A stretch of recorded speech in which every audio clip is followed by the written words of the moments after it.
Hi, this is Gary with MacMost Now. On today's episode, let me show you how to quickly lock your Mac. So locking your Mac is very important. You should do it whenever you walk away from it, and also if you have it in a vulnerable position, like say you're carrying it with you while you're traveling somewhere. Now you should set up your system preferences so that it locks very easily, and then learn at least one of two ways to quickly lock your Mac. Now of course you want to make sure that under users and groups that your account has a password assigned to it. And this will prevent somebody from getting to your stuff because they need to enter your password. But it doesn't help if you're already logged in. So if you've logged in and you haven't logged out and somebody gets a hold of your Mac, now they can get to all your stuff. So you want to make sure that you can log out very easily. So under security and privacy in general, you want to make sure that you have require password set to immediately after sleep or screensaver begins. So all you need to do to lock your Mac is to basically go put it to sleep or to start the screensaver, put the display to sleep. So if you have a MacBook, the quickest and easiest way to put it to sleep, to lock it, is simply to close the shell. But you can also do some other things. Say you're not in a position where you can easily close it, or you're using a desktop Mac.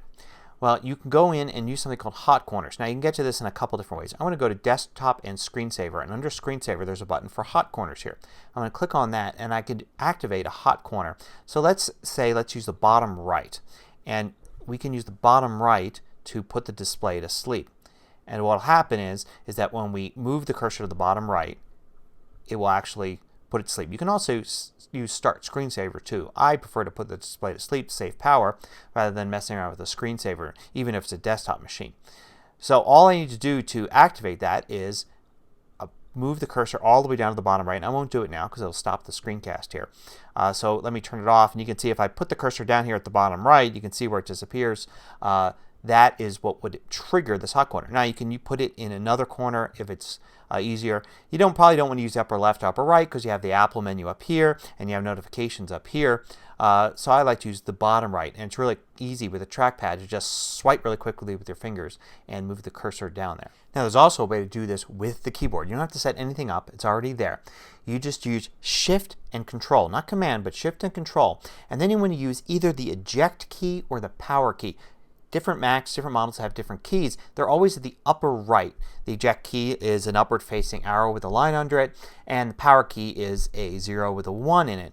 Either way, Shift, Control, and that key will instantly put your display to sleep, or put your Mac to sleep, and that would trigger, of course, the need for using a password to get back in.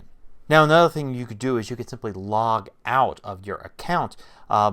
And there's a keyboard shortcut for that. It's in the Apple menu. Shift Command Q will log out from your current account, and that'll work no matter what app you're in. You can see I'm in System Preferences. I can switch over to the Finder, and I still have that keyboard shortcut available.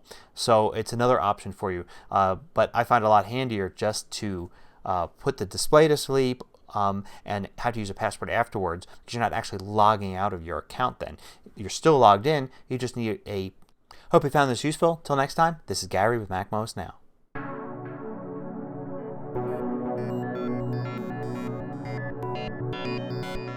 If you found this video useful, there's one thing you can do for me in return. It won't cost you anything, and it'll just take you a few seconds. If you're not already at MacMost.com, go there and then look for the video you just watched and go to that page. Underneath the video you'll see a bunch of different links that help you share the video with friends.